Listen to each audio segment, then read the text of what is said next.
तो दोस्तों बैलेंस सही रखने के लिए आपको मैनुअली बीओ में एक खाता रेडी रखना है और मैनुअल कैलकुलेशन रखना है, वो रेडी रखना है और उसको सही रखना है। ठीक है, अगर आपका बोडा गलत हो जाए या फिर कैश बैलेंस गलत हो जाए तो मैनुअल जो कैलकुलेशन आप करते हैं बीओ में एक नोटबुक में, तो उसी के हिसाब से आपको करेक्शन करना है। यानी कि चाहे कुछ भी हो जाए, आपका जो मैनुअल कैलकुलेशन का खाता है उसको सही रखना है। तो देखिए 3 केसेस इधर पर हो सकता है। एक तो हो सकता है कि आपका कैश बैलेंस ओके है, कैश बैलेंस एकदम सही है लेकिन बोडा रॉन्ग हो गया है। दूसरा है आपका कैश बैलेंस गलत है लेकिन बोडा सही है। और तीसरा हो सकता है कि कैश बैलेंस और बोडा दो ही आपका गलत है। ठीक है, तो क्या कौन सा केस में क्या क्या करना चाहिए इसी वीडियो में बताऊंगा। तो देखिए कैश बैलेंस जो है उसको सही किया जाता है डे एंड के पहले। ठीक है, और जो बोडा बैलेंस है इसको करेक्ट किया जाता है डे एंड के बाद। तो जो डिफरेंस है आपको समझना पड़ेगा। ठीक है, कैश बैलेंस को सही करने के लिए मिसलेनियस डाटा एंट्री करना पड़ता है, मिसलेनियस वॉलेट एडजस्टमेंट जिसको कहा जाता है। और बोडा को सही करने के लिए दोस्तों मिसमैच डाटा एंट्री करना पड़ता है जो डे एंड के बाद होता है। ठीक है, तो दोनों का अंतर आपको समझना होगा।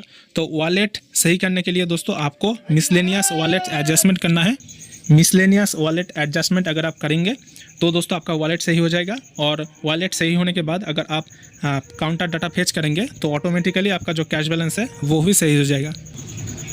तो देखिए इधर पर एक टेबल करके दिखाया गया है आपको, आपके सुविधा के लिए। कैश बैलेंस अगर सही है लेकिन बोडा गलत है तो डे एंड के पहले कुछ नहीं होगा, डे एंड के बाद होगा मिसमैच डाटा एंट्री।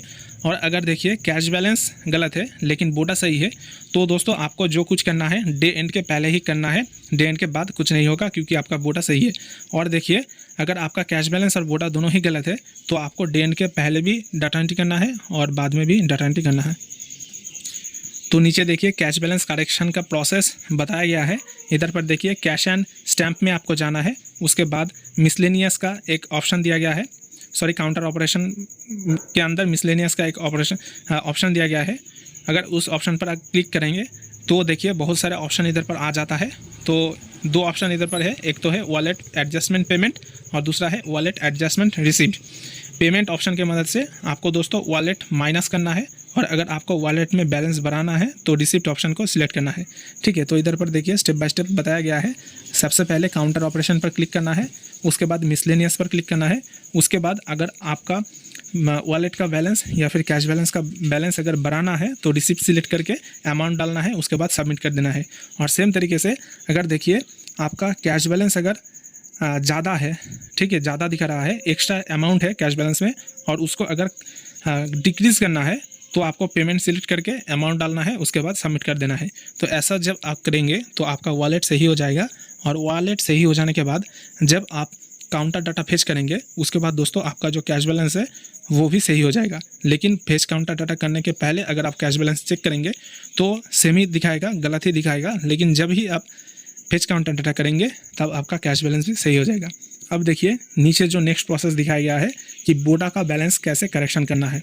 ठीक है, तो डे एंड करने के बाद दोस्तों आपके सामने एक ऑप्शन ओपन होगा मिसमैच डाटा एंट्री। तो मिसमैच डाटा एंट्री ऑप्शन की मदद से ही आपको बोडा में करेक्शन करना है। जब आप डे एंड करेंगे तो तुरंत आपका जो क्लोजिंग बैलेंस है उसी को मिसमैच अमाउंट में दिखाया जाएगा, लेकिन ये सही नहीं है। जब आप फिर से लॉग आउट करके लॉगिन करेंगे तो दोस्तों आपका जो ओरिजिनल मिसमैच अमाउंट है वही दिखाएगा। ठीक है, अगर आपका क्लोजिंग बैलेंस आपका मिसमैच डाटा एंट्री में दिखाता है मिसमैच अमाउंट में तो आपका चिंता की कोई बात नहीं है क्योंकि आपका बोडा सही है। लेकिन लॉग आउट करने के बाद आपको फिर से लॉगिन करना है और चेक करना है कि मिसमैच अमाउंट क्या दिखा रहा है। तो मैंने पहले ही बताया था मिसमैच अमाउंट मतलब आपका कैश बैलेंस का क्लोजिंग बैलेंस माइनस बोडा का क्लोजिंग बैलेंस। अगर कैश बैलेंस आपका कम है और बोडा में ज़्यादा है तो आपका जो मिसमैच अमाउंट है वो नेगेटिव हो जाएगा। और अगर कैश बैलेंस ज़्यादा है और बोडा में कम है तो आपका मिसमैच अमाउंट जो है वो पॉजिटिव रहेगा। और मिसमैच अमाउंट अगर 0-0 रहता है तो इसका मतलब है कोई भी सुधार करने की कोई भी ज़रूरत नहीं है। और इधर पर देखिए mismatch data entry option open करने के बाद रेड इंक में उधर पर लिखा होगा कि check the entries of DTR and then make mismatch entries. ठीक है, तो कितना रुपया आपको उधर पर मिसमैच अमाउंट दिखा रहा है उसके अकॉर्डिंग आपको करेक्शन करना है। तो देखिए 3 केसेस हो सकता है। एक तो है अगर आपका मिसमैच अमाउंट पॉजिटिव दिखा रहा है इसका मतलब है आपका बोडा में बैलेंस बढ़ाना है। ठीक है, तो इसके लिए क्या करना होगा, मिसलेनियस देखिए मिसमैच डाटा एंट्री ओपन करना है, उसके बाद बहुत सारे ऑप्शन ओपन होगा। ठीक है, तो सबसे पहले आपको आइडेंटिफाई करना है कि कौन सा ट्रांजैक्शन के लिए आपका बैलेंस मिसमैच हो रहा है। तो किसी का पीएलआई हो सकता है, किसी का आईपीवी का हो सकता है, किसी का सीबीएस का हो सकता है, किसी का बुकिंग का हो सकता है। तो उसके अकॉर्डिंग इधर से ऑप्शन सिलेक्ट करना है। अगर आप रिसिप्ट मिसमैच सिलेक्ट करेंगे तो आपके बोडा में बैलेंस ऐड होगा, और अगर पेमेंट मिसमैच सिलेक्ट करेंगे तो बोडा से बैलेंस माइनस होगा। तो अगर आपको मिसमैच अमाउंट में पॉजिटिव अमाउंट शो कर रहा है तो आपको बोडा में जो अमाउंट है उसको इंक्रीज़ करना होगा। इसके लिए अप्रोप्रिएट रिसिप्ट हेड आपको सिलेक्ट करना है, उसके बाद अमाउंट डाल के ऐड करके सबमिट करना है। उसके बाद देखिए अगर सेम तरीके से नेगेटिव दिखा रहा है, इसका मतलब है आपको डिक्रीज़ करना है और सही पेमेंट हेड जो है उसको सिलेक्ट करना है।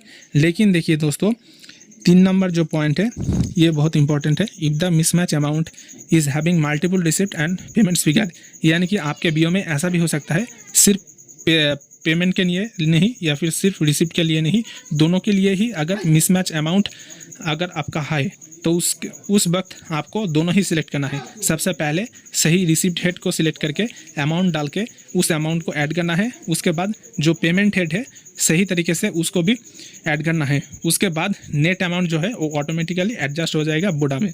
ठीक है, तो अगर आपका मान लीजिए कि 10 रुपया बढ़ाना है और एक ही साथ 200 रुपया घटाना है, तो आप एक बार में 100 रुपया घटा नहीं सकते, क्योंकि आपको डिफरेंट करके 2 बार डाटा एंट्री करना है। एक बार आपको रिसिप्ट हेड में 100 रुपया ऐड करना है, उसके बाद पेमेंट हेड में 200 रुपया माइनस करना है। आप डायरेक्टली एक बार ही 100 रुपया माइनस नहीं कर सकते। मैं आगे एग्जांपल देकर कैलकुलेशन आपको बता देता हूँ तो आपको समझ में आएगा। ठीक है, तो इधर पर देखिए जैसे कि इधर पर बताया गया है, मान लीजिए आपके बीओ में स्पीड पोस्ट बुक हुआ है 41 रुपीज़ का, एसबी डिपॉजिट 2000 रुपये का, आरडी डिपॉजिट 6000 रुपये का, तो टोटल 2641 रुपीज़ का आपका डिपॉजिट हुआ है। और पेमेंट में देखिए आपका एसबी विड्रॉल हुआ है 5000 का। तो अगर ये पूरा डाटा अगर बोडा में रिफ्लेक्ट ना हो तो तब कैसे आपको डाटा एंट्री करना है। तो उसके लिए देखिए दोस्तों, आपको डायरेक्टली 2359 का जो अमाउंट है इसको एक बार में नेट अमाउंट करके मिसमैच में नहीं डालना है, आपको अलग अलग से ऐसे डालना है। देखिए आपका बुकिंग है 41 रुपीज़ का, इसलिए इधर पर जो ऑप्शन है इसमें से बुकिंग का डायरेक्ट कोई ऑप्शन नहीं है, इसलिए आधार का सिलेक्ट करना है। तो 41 ऐड करने के लिए रिसिप्ट सिलेक्ट करना है, आधार डाटा रिसिप्ट मिसमैच इसको सिलेक्ट करके 41 डालना है। उसके बाद देखिए सीबीएस का टोटल, एसबी का 2000 और आरडी का 600, टोटल 2600 रुपीज़ आपको देखिए CBS data receipt mismatch select करना है। उसके बाद 2600 रुपया ऐड करना है। उसके बाद देखिए एसबी विड्रॉल का जो 5000 है जो रिफ्लेक्ट नहीं हुआ है, इसके लिए आपको सीबीएस पेमेंट मिसमैच इसको सिलेक्ट करना है, उसके बाद अमाउंट डालना है। ठीक है, तो आप ऐसा भी कर सकते थे कि -2359 एक बार सीधा लिख देते थे और डाटा एंट्री कर देते थे, लेकिन दोस्तों ऐसा नहीं चलेगा। क्या क्या अमाउंट के लिए आपका मिसमैच हुआ है, आपका कौन कौन सा ट्रांजैक्शन पेंडिंग था, सीबीएस का, पीएलआई का, आईपीवी का, तो अलग अलग करके डिफरेंशिएट करके आपको मिसमैच अमाउंट में डालना है। नेट अमाउंट कैलकुलेट करके एक बार में आपको नहीं डालना है। ठीक है, अगर पीएलआई का भी कुछ है गड़बड़ तो सेम तरीके से आपको करना है। ठीक है, तो लास्ट में दोस्तों क्रेडिट जाता है, इधर पर देखिए कौन बनाया है, अभिजीत जी तिनसुकिया डिवीज़न से, उनको बहुत बहुत धन्यवाद। ये जो पीडीएफ है हम सबके साथ शेयर करने के लिए, मुझे आप सबको जानकारी देना था इसलिए मैं इसको शेयर कर रहा हूँ।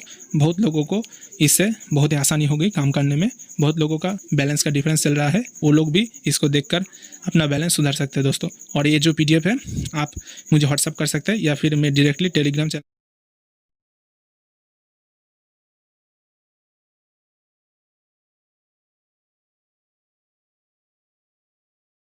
तो दोस्तों आशा करते हैं कि ये वीडियो आपके लिए हेल्पफुल रहा होगा। ऐसे और भी ढेर सारे खबर सबसे पहले पाने के लिए वीडियो को लाइक करें, ज़्यादा से ज़्यादा शेयर करें और चैनल को सब्सक्राइब करें। धन्यवाद।